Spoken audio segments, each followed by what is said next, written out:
Hello, my name is Muhammad Ali, Sustainability Communications Specialist at One Click LCA. And today I am joined by Ronald Chen, Associate Director, Sustainability, and Arpan Pal, Principal Consultant, Environment and Sustainability at WSP, to discuss more about advancing sustainability in construction. So let's start with our first question. Ronald and Urban, I would like to ask you, how do regional WSP offices enhance their capabilities to help clients achieve sustainable goals in their respective regions? Urban, would you like to answer that? Sure. Thanks, Mohammed, for the introduction. It's good to be part of this platform. And as you asked, so the sustainability market in the MENA region is moving quite fast, as we have seen the development of supportive regulatory visions and frameworks like the KSA Vision 2030 and the UAE Net Zero 2050 strategies. Government in the region are implementing policies and regulations to promote sustainability as a whole. As a result, clients are more aware of this subject nowadays.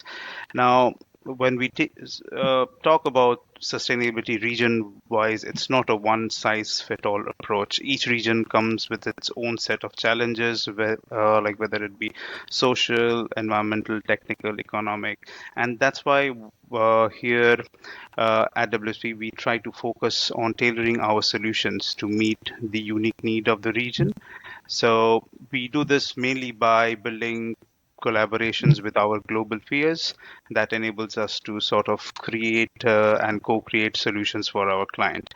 In addition, here at WSP in the Middle East, we have a large pool of technical talent for specific subject that allows us to support our clients with sustainability solutions that are backed with technical and a quantitative assessment. Like a burning example of this is, of course, the use of LCA that we are recently doing. So we use our LCA knowledge to evaluate projects for their life cycle impacts and embodied carbon to inform your designers and clients on the design decision. Not only do we conduct LCA for green building certification, we also undertake LCA for infrastructure and products to inform clients on potential embodied carbon reduction possibilities. In short, our approach is more about creating values or say sustainable solutions that are not just global in vision, but also local in execution. That's great to hear, Urban. Thank you for answering. Ronald, would you also like to share your perspective on that? Thank you, Alpha. Thank you, Mohammed, for the introduction. So, hello, everyone. I'm very excited to share my life cycle assessment experience with you today. So, WSP is one of the world's leading professional services consulting firms, with a staff complement of over 3,000 in 12 offices throughout major cities in Asia. We have offices in mainland China, Hong Kong, Taiwan, South Korea, Malaysia, Philippines, Singapore, and Thailand. We harness Asia's unique opportunities and challenges through our collaborative force, engineering solutions, fostering the sustainable growth of the region. So no region will play a more important role in determining the Earth's future than APAC. It's home to around 60% of the world's population and accounts for more than half all greenhouse gas emissions. Obtaining high rating in green building certification and meeting science-based targets are the two main driving forces to get the construction industry in APAC to address upfront embodied carbon. So, like recently, Science-Based Target has introduced a new framework to achieve net zero in the building sector by 2030. So this new framework includes both operational and embodied emissions. So embodied carbon is a significant percentage of global emissions and requires urgent action to address it now. WSP Asia provides building and infrastructure lifecycle assessment service using one-click LCA as part of our integrated service and future-ready approach philosophy. We help our clients address the embodied carbon in their building and infrastructure projects through a comprehensive approach that includes planning, design, construction, and end-of-life considerations. Very thankfully, one-click LCA provides us access to thousands of environmental product declarations making the job of hotspot analysis simple and easy. Thank you. That's great to hear, Ronald. Thanks for answering that. So for my second question, I would like to ask you, like in your experience, how does life cycle assessment drive greater adoption of sustainable materials, especially in MENA and the APAC region? Ronald, would you like to go first? Yeah, of course. So concrete and steel, they are two of the most common structural materials, represent approximately 21% of global carbon emissions. Throughout the industry, the awareness of embodied carbon has expanded considerably, and public and private sector clients are increasingly requesting support. So by collaborating with the clients and project team members, we managed to help one of our clients, who is a developer, to improve their business as usual concrete superstructure specification, which has been identified as a hotspot material from the LCA analysis for a mixed-use project in Hong Kong.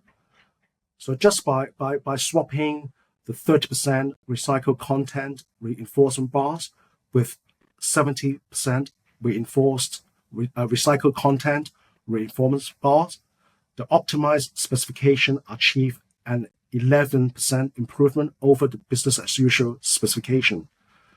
Just by doing that, it helped the project meeting the Hong Kong GBC and science-based target best practice benchmark. And so what we can see from the case study, LCA drives the adoption of sustainable materials by raising environmental impact awareness and helping companies and stakeholders understand the total environmental impact of the material. These awareness encourage the selection of materials with lower environmental impact. LCA study also enables informed decision-making. Companies can choose materials that align with their sustainability goals and reduce their overall environmental impact. Many countries in the APAC region are implementing stricter environmental regulations.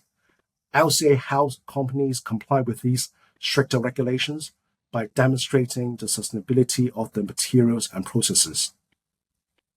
LCA provides the evidence needed to support marketing claims like we are adopting the best sustainable materials and practices in the industry and attracts environmentally conscious consumers. One last thing, LCA also encourage collaboration between companies, researchers, and policymakers to develop innovative solutions for reducing environmental impact. So this collaborative approach fosters the adoption of sustainable materials and practices. I can give you two local sustainable materials and innovative examples here. The first one I want to talk about is super bamboo. So it has a negative embodied carbon. If you take carbon sequestering into consideration, so basically what it means is materials that sequester more carbon than was emitted during the production. So this super bamboo is 100% recyclable. And how it differentiates from the normal bamboo is in the construction use, it doesn't use any glue. So no glue, no VOCs are used. So after heat pressed and treatment, the super bamboo is actually stronger than steel and natural bamboo. It has low material impact and is fast growing. So another example I want to give you, we have a project in Hong Kong. It's called the Oyster Upcycling Project. So 2 Hong Kong hotels have already joined this upcycling project. You may not be aware, Hong Kong people love oyster and imports 3,300 tons every year, 3 times more than the global average. So the calcium carbonate from the oyster shell is equivalent to about 91% of limestone, so making it an ideal raw material to replace limestone in the production of cement. And natural limestone takes millions of years to form, and the growth cycle of oyster takes about 4 to 5 years. So that's my share on question 2. Thank you, Ronald. That's really interesting to know about your perspective from your region. Arpan, would you also like to talk about how you are tackling that in your region? Sure. I think, as Ronald said, that LCA is indeed a very powerful tool that can significantly drive, say, adoption of sustainability materials in any region. Now, I see this as a two-sided solution. One is on the building level side. The other level is on the on the product side, where it is mostly about product manufacturing. Now, when we see on the building level side, now these are projects uh, where our client wants to understand what are the life cycle impacts of their development, whether it's a building, a standalone asset, or on an infrastructural level, and they want to understand what are the impacts of embodied carbon or other environmental parameters that are disclosed by the life cycle assessment. Now, in a recent instance, one of our client wanted basically to understand that what are the overall embodied carbon of their project, what measures they would require for them to meet their carbon reduction aspirations, and then what all measures are required during the operational phase of the project to ensure that the maintenance of the embodied carbon as aspired at the start of the project is there. Now, when we did this project, so as Ronald said, that LCA gives a very healthy approach on an upfront case. So in this case, what we did was we ran an LCA. We did a life cycle assessment of the design at a very early stage. We identified the key focus areas that are contributing most to the embodied carbon. We also undertook an alternate material analysis just by choosing alternate material of the key focus materials to see how much is the impact. And then based on that analysis, we sort of recommended the measures to be implemented in the project design as well as the operational phase.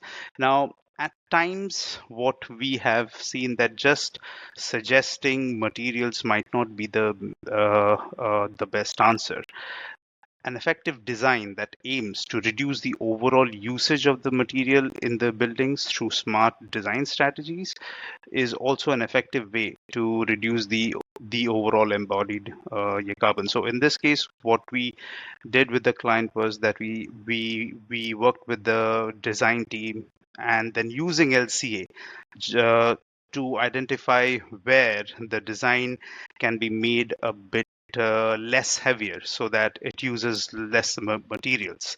And then later on, that was supplemented by the use of low carbon material that would in uh, in combination lead to a low carbon design. So that ways we also collaborated with relevant stakeholders and design team to understand and guide them through the whole process. We made them aware of how these alternate materials that are relevant to their streams would help in reducing the whole embodied carbon of the material. So that ways, after we did the entire process, we went with the client over the different design phases, and then at the end, we were able to achieve the targeted savings.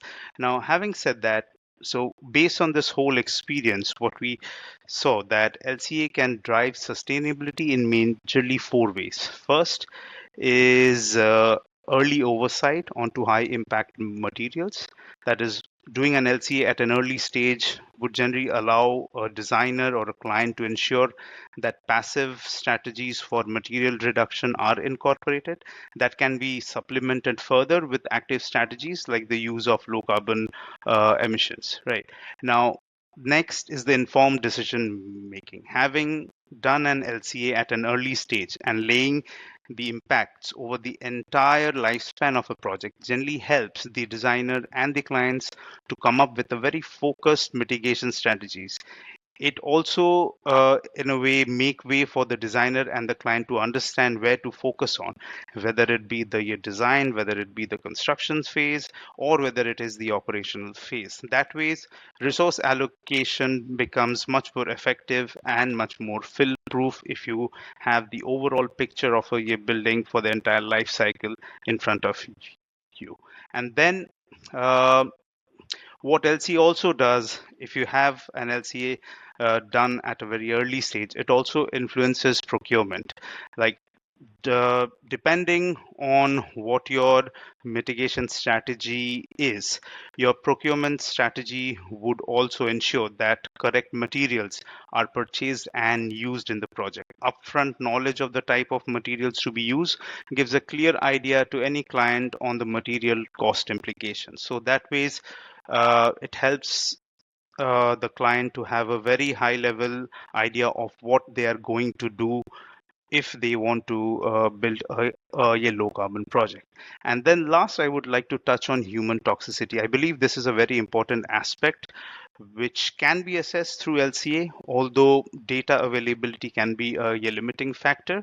But identifying human toxicity potential using LCA can add this health perspective to any project where a designer can design a building that has lesser toxicity potential. Now, on the second part, as I said earlier, on the material side, product LCA is a powerful tool as well that, in a way, can sort of ensure that sustainable designs are achieved. It is important to understand that availability of low carbon materials in market is very essential to achieve a low carbon design. As a result, product LCA is sort of key for any material manufacturer to understand their carbon footprint along with other important parameters that can allow them to sort of identify key components of the supply chain manufacturing process and then tweak them so that they could have the right carbon content within their products. So I think this overall, I believe LCA helps on both sides, whether it is the supply side or whether it is the demand side. Thank you. That was really comprehensive, and that's great to know about this. Thank you, Arpan, for sharing the information. So moving on to our next question, I would like to ask you if you would like to share any key takeaways with our audience today. So maybe Ronald, would you like to start first? Thank you, Mohammed. Thank you, Alpan. I think my take is quite similar to what Alpan just mentioned. So always seek good outside advice early. So the opportunity to change to low impact materials and design options will reduce as the design progresses, and the cost to make these changes will go up exponentially. And yeah, and the other thing is we need to get the client involved to drive and maintain momentum. I think that's one of the key. So that's my key takeaway for you. Right. Can I just jump in for a little bit? So let me introduce myself. My name is Raymond. I'm the representative in APAC for One Click LCA.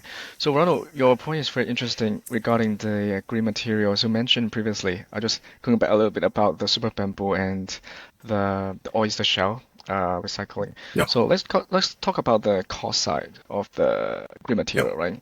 So it should be one of the most concerning factor for developer investor.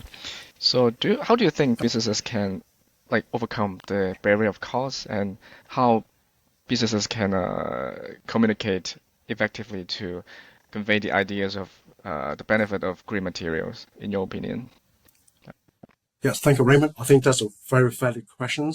Too often, the stakeholders are either short-sighted, low-hanging fruit, or fragmented, so self-interest, and implementation challenges like skin in the game, lack of money, long-term view, and financial and technical buy-in at local level. So these are the challenges we are facing at the moment. So yeah, from my experience, there are something we could do, some strategies we could do to overcome these barriers. For example, long-term cost savings. We could highlight the fact that the long-term financial benefits of using sustainable materials, it will reduce energy consumption and lower maintenance cost. And we could talk to the clients and help them to seek out government incentive, grants, green finance, things like that, to support the use of sustainable materials. And this is where digital twins and AI came in. For my next point is economies of scale. So we could actually increase the demand for sustainable materials to drive down the cost through the help of technology. So using AI, digital twins, smart solution to reduce the R&D time, the time required to do R&D. So it helps with pushing the cost down of new innovative materials. And yeah, so that's some of my examples, strategies to overcome cost related barriers. Thank you, Yeah, Raymond. just to follow up on that on the cost point, because I think many people think green material they're like usually more expensive, but it's not necessarily the case. Sometimes like green material or innovative material they offer stronger strength or stronger lifetime. Yeah, So over a yeah, lifetime, they could actually be more cost effective. That's why, so yeah, in LC we have another tool we call life cycle costing. So it gives you another perspective, not just the carbon perspective, but also the yeah. cost perspective to incorporate into your designs. Yeah. I think that's very important as well, Raymond. That's something we do as well to align LCA with LCC. And so it's very little point if we have like a really wonderful LCA strategy, but actually we're not implementing it. So we need to quantify financial ROI.